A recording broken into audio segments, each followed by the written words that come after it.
उसमें ट्रंप का भी जिक्र है कि कैसा 14 साल की लड़की का उसने शारीरिक शोषण किया और कैसा उस लड़की ने काटा उसको और कैसा उस लड़की को फिर मारा गया। क्लिंटन ने तो नहीं कहा कि तथाकथित है, और यदि वो सजा याफ्ता है तो क्लिंटन भी सजा याफ्ता है। क्लिंटन को भी सजा हुई है वहां के कोर्ट में, राष्ट्रपति होने के नाते वो सजा उन पे लागू नहीं हुई, तो फिर क्लिंटन से दोस्ती कैसी, कई चीजें हैं जो सरकार के उस एक्सप्लेनेशन के सामने आ जाते हैं। इसी को लेकर इसकी चर्चा जरूरी है। देश सुनना चाहता है, देश जानना चाहता है। जो मोदी जी पे बहुत ज्यादा प्रेम करते हैं वो भी चाहते हैं कि मोदी जी इसमें से क्लीन निकले। कांग्रेस सांसद मणिकम ठाकुर ने सोमवार को लोकसभा में स्थगन प्रस्ताव पेश किया है।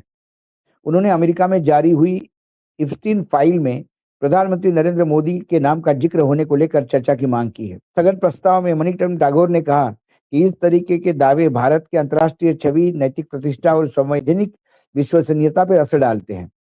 उन्होंने कहा कि जब यह मुद्दा दुनिया भर में चर्चा का विषय बना हुआ है तो संसद और सरकार चुप नहीं रह सकती है।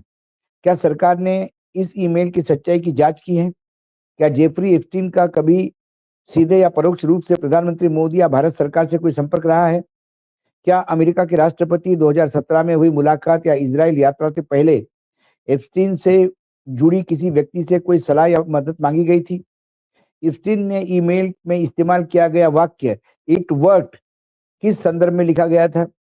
दरअसल अमेरिकी सरकार ने 30 जनवरी को एप्स्टीन फाइल से जुड़े कुछ दस्तावेज जारी किए हैं।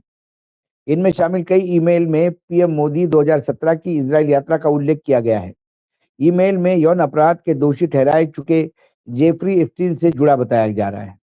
हालांकि इस मामले में विदेश मंत्रालय ने कड़ी प्रतिक्रिया दी। विदेश मंत्रालय के प्रवक्ता रणधीर जायसवाल ने कहा कि प्रधानमंत्री मोदी 2017 की इजराइल यात्रा पूरी तरह से आधिकारिक थी और इसके अलावा ईमेल में किए गए दावे बेबुनियाद और एक अपराधी की मनगढ़ंत बातें हैं।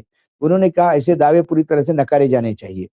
विदेश मंत्रालय के बयान के बाद भी कांग्रेस ने सवाल उठाना जारी रखा।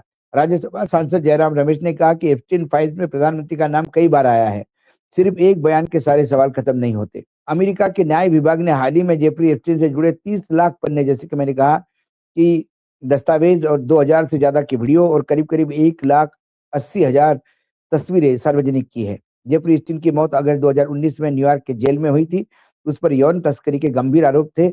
उसे पहले भी इस तरह के मामले में सजा हो चुकी है। और बहुजन समाज का कोई भी बच्चा अगर फिल्म लाइन में जाना चाहता है, 1.5 करोड़ का सेटअप 4 करोड़ में से मेरा बच्चा आज भी खड़ा हुआ है। कोई भी बहुजन समाज का बच्चा cameraman, direction, production department, editing, acting, anchoring, ये फ्री ऑफ कॉस्ट में सिखाने को तैयार। ऐसे सैकड़ों मनुवादियों को जेल भिजवा चुका हूँ जो मेरे समाज पे मेरी बहन बेटियों पर अत्याचार करते। ना बिकता हूँ, ना मुझे कोई खरीद सकता है, ना समझौता करता हूँ, सिर्फ 18 घंटे काम करता